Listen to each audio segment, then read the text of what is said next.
This is my third take of this video. I thought it was going to be easier than writing because I have a lot of difficulty like organizing my thoughts in writing, which we'll actually get to.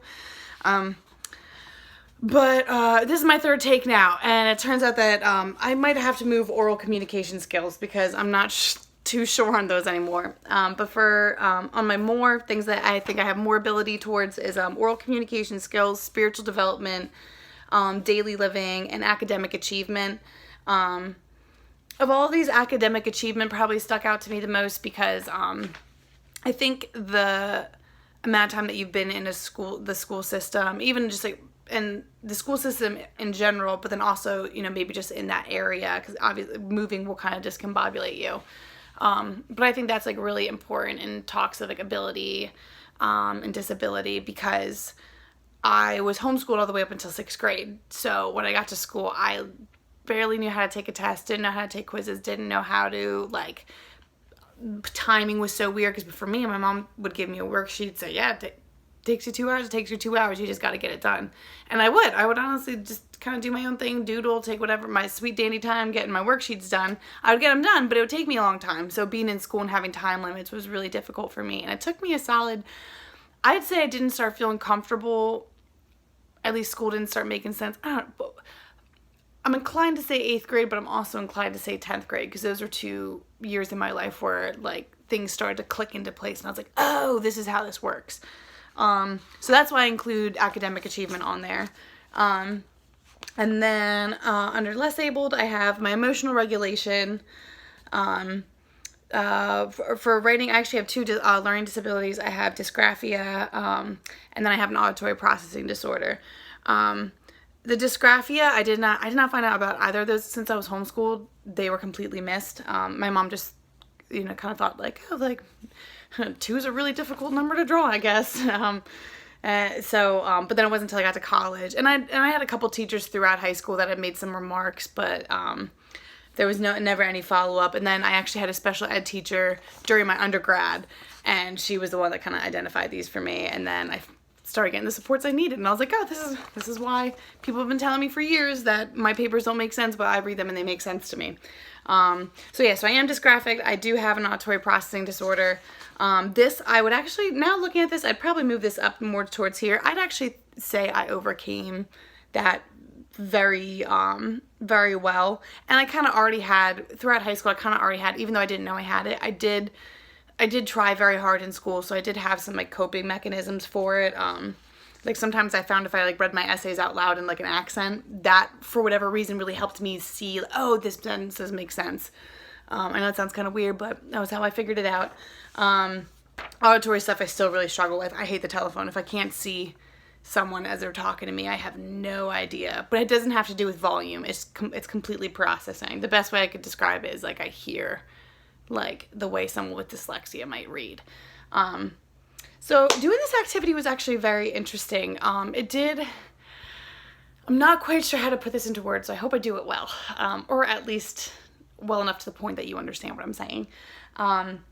But this was interesting to me because it did make me realize that, it had me kind of meditating upon all the different things that can go into categorizing someone as, you know, more or less abled in like a particular area, and just how, like, you know, we draw the spectrum like this, but honestly I think, you know, you could have arrows going this way and this way. Like I feel like it could be going everywhere because there's so much going on in terms of being more or less abled.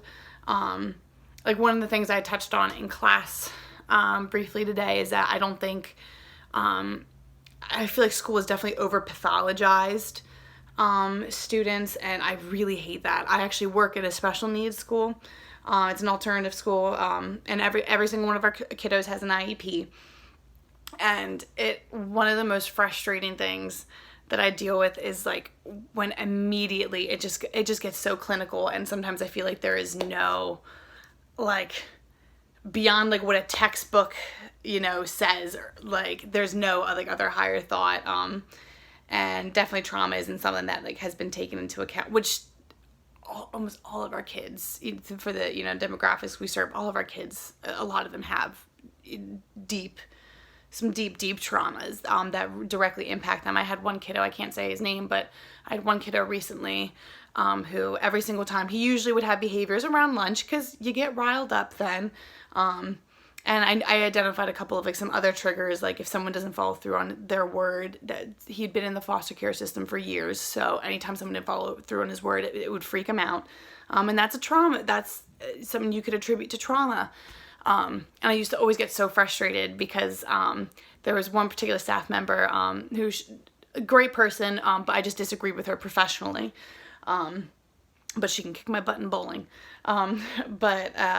Professionally, I disagree with her because every single time he would act out, the first question she would ask would be like, did you take your meds today? Be honest, did you take your med? And I think that's all good and well to follow through with that. Although I kind of have my own opinions as to, over medicating children, but that's a conversation for a different vlog. Point is, I would get upset when she would do that because in my head I'm like, no, there's so much other things going on that's affecting, his, like, why he's not focusing and why he's having these behavioral issues right now. And I don't think medication played more than 1% of a part in it. I really, especially because I knew the type of medication that he was on, and I was like, nah, that's not what's going on. But that was my professional opinion. But that was frustrating for me to deal with because there were so many other ways. I feel like if we approached it from a different angle, there's so many other ways to support him. So supporting him, we'd be like, oh, we gave him all the supports he needed, but the only support we gave him were we took him to the nurse to get his medication.